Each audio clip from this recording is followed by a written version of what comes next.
और मैंने जो अपना स्टडी किया या अपनी एकेडमिक की वो भी मैंने पीजी इंग्लिश से किया, क्योंकि मेरा मतलब मुझे आर्ट्स शुरू से ही अच्छी लगती थी। उसके बाद में जब यहाँ पे मैं आई तो मुझे थोड़ी सी मुझे ऐसा फील हुआ कि डॉक्टर्स फैमिली के अंदर आर्ट, बिकॉज यू नो कि मेडिकल लाइन वाले लोग होते हैं तो उनके आर्ट थोड़ा सा उनको कम समझ में आता है। तो मुझे जो लगता था कि मुझे भी मतलब कोई अपनी आइडेंटिटी बना चाहिए, बिकॉज मैरिज के पहले मैं जॉब में थी तो जयपुर के अंदर मुझे सभी लोग जानते थे और मेरा काफ़ी अच्छा नाम था, मुझे सब लोग वहाँ जानते थे एज ए माई जॉब। लेकिन जब मैंने अलीगढ़ शिफ्ट किया तो यहाँ पे जानते हैं कि जैसे भी आपकी जब शादी होती है तो आपको एक नया नाम मिलता है, एक नई पहचान मिलती है। तो ये होता है कि मैंने अपने जितने भी मेरे ख्वाब थे ज़िंदगी के वो मैंने सब दबा करके रखे हुए थे, मैंने उनको छोड़ा नहीं था और मैंने सोचा था कि whenever I get the time definitely वो आएंगे और मैं उसमें कुछ कर पाऊँगी। उसके बाद में मेरे को एक मेरा बेटा है, लास्ट में baby boy and he is 6 year old. तो 4-5 ईयर्स तक मैंने कुछ नहीं किया, बिकॉज मुझे लगता था कि मेरी मेन प्रायोरिटी जो है वो, बिकॉज बीइंग ए मदर जो मेन प्रायोरिटी होती है वो आपका जो भी आपका बेटा है बेटी है आपको उसके लिए टाइम देना होता है।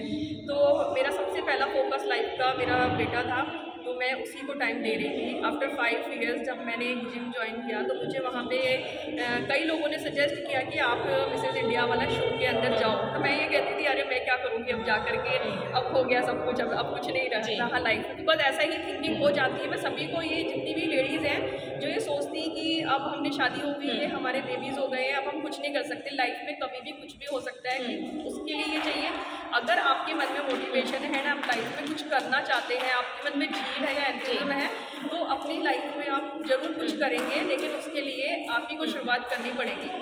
और इसमें सबसे बड़ा सपोर्ट जो था वो मेरे हस्बैंड था, बीएड वो क्योंकि डॉक्टर है।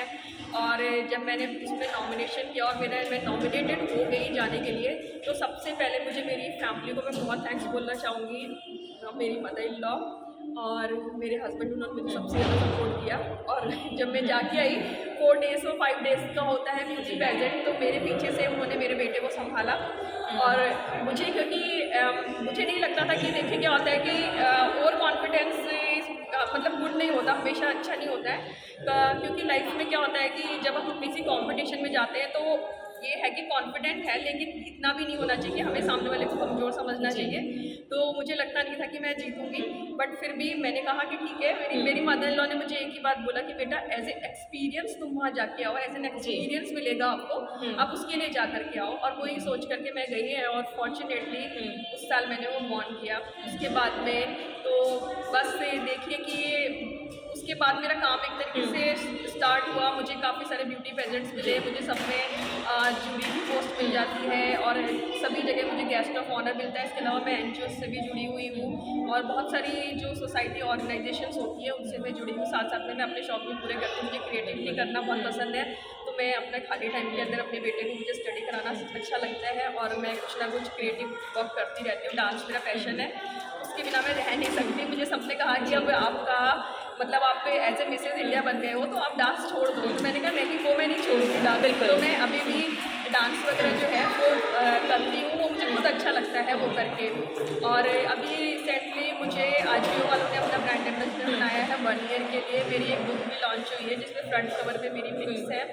और इसके अलावा मैं भव्या इंटरनेशनल की भी ब्रांड एम्बेसडर हूँ और डेस्टिनेशन ब्यूटी पैजेंट जो कि आगरा में है उसकी मैं मतलब जब तक उनके जो भी शोज़ होंगे उन्होंने मुझे एज ए ज्यूरी अपॉइंट कर रखा है।